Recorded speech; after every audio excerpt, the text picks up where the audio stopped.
Imagine un monde où chaque message que tu envoies, chaque recherche que tu fais, chaque pensée que tu tapes sur ton clavier est enregistré quelque part.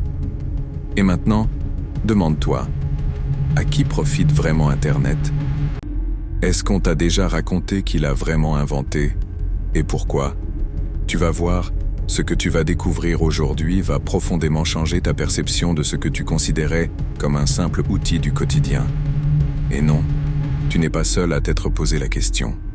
On nous a toujours dit que l'Internet est né d'un besoin de communication universitaire. Un outil neutre, libre, fait pour connecter le monde. Une belle histoire, simple, rassurante. Mais la vérité est bien plus complexe et bien plus troublante. Pour comprendre ce qui se cache derrière Internet, il faut remonter aux années 60, en pleine guerre froide. Le monde est sous tension et les États-Unis cherchent un moyen de garder leur système de communication actif, même après une attaque nucléaire. C'est dans ce contexte que naît un projet secret, financé par l'ARPA, une agence du ministère de la Défense américain. Son nom, ARPANET. ARPANET, c'est le tout premier embryon d'Internet. Et ce n'est pas un hasard. Derrière ces premières lignes de code, on retrouve des ingénieurs brillants, mais surtout une surveillance étroite de la CIA et de la NSA. Pourquoi? Parce qu'un réseau décentralisé capable de transmettre des données en temps réel, même en cas de crise, est une arme géopolitique stratégique. Ce n'est pas un gadget, c'est un levier de pouvoir. Ce que peu de gens savent, c'est que dès ses débuts, Internet a été pensé non pas pour libérer les peuples, mais pour contrôler l'information. Et ce contrôle, il s'est perfectionné. Ce réseau qui devait nous connecter tous est aussi devenu le plus grand système de surveillance de masse jamais conçu par l'humanité. Dans les années 80, alors que l'usage d'Internet commence à s'étendre à certains laboratoires, universités et institutions, un nom émerge discrètement, In-Q-Tel. Cette entreprise, peu connue du grand public, est pourtant financée directement par la CIA. Son rôle?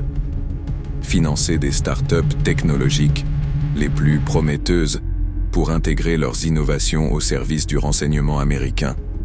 Et parmi les sociétés qui ont bénéficié de ce soutien dans les années suivantes, figurent plusieurs acteurs majeurs du web d'aujourd'hui. Alors, coïncidence? Stratégie?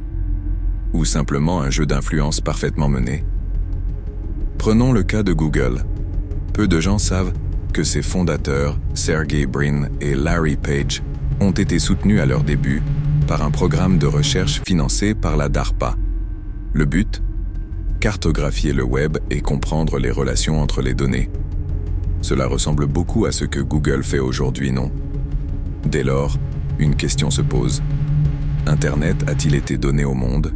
Ou simplement déployé auprès des populations pour récolter, analyser et influencer? Facebook, lui aussi, a levé des fonds via des acteurs liés à la Silicon Valley et indirectement au même réseau. On connaît aujourd'hui son rôle dans la collecte des données personnelles. On sait comment nos comportements, nos préférences, nos opinions sont analysés en temps réel. Mais qui détient réellement ces données et surtout, que peuvent-ils en faire? Il existe même un nom pour désigner cette capacité à orienter nos comportements par la technologie, le nudging. En modifiant légèrement ce qu'on voit, en influençant ce qu'on lit, on peut guider des décisions sans qu'on en ait conscience. Et Internet, tel qu'il est aujourd'hui, est le terrain de jeu parfait pour ce genre de manipulation douce. Alors non, Internet n'est pas un piège au sens classique. C'est plus subtil que ça. C'est un outil puissant qui peut autant libérer que contrôler. Et c'est là que réside toute l'ambiguïté. Parce que nous l'utilisons tous les jours, parce qu'il est utile, parce qu'on y trouve nos proches, nos passions, notre travail. On baisse la garde. On oublie de se poser les bonnes questions. Pourquoi certaines plateformes censurent down certaines informations et en favorisent d'autres? Pourquoi des services dits gratuits valent des milliards? Pourquoi la notion même de vie privée a-t-elle disparu, lentement, sans bruit, comme si c'était inévitable? Et surtout, pourquoi ceux qui tentent de soulever ces questions sont souvent traités de complotistes, alors qu'ils se basent sur des faits réels, documentés, parfois même reconnus officiellement? Ce qui dérange, ce n'est pas la vérité. C'est que la vérité fasse vaciller l'ordre établi. Mais tu n'as pas à vivre dans la peur.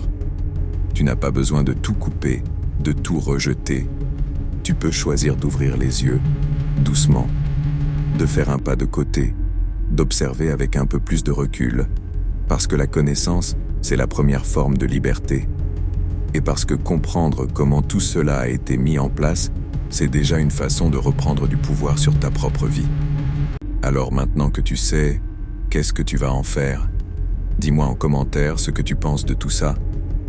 Et si cette vidéo t'a éclairé ou simplement fait réfléchir, pense à t'abonner à Secret Perdu. Tu verras, ce n'est que le début.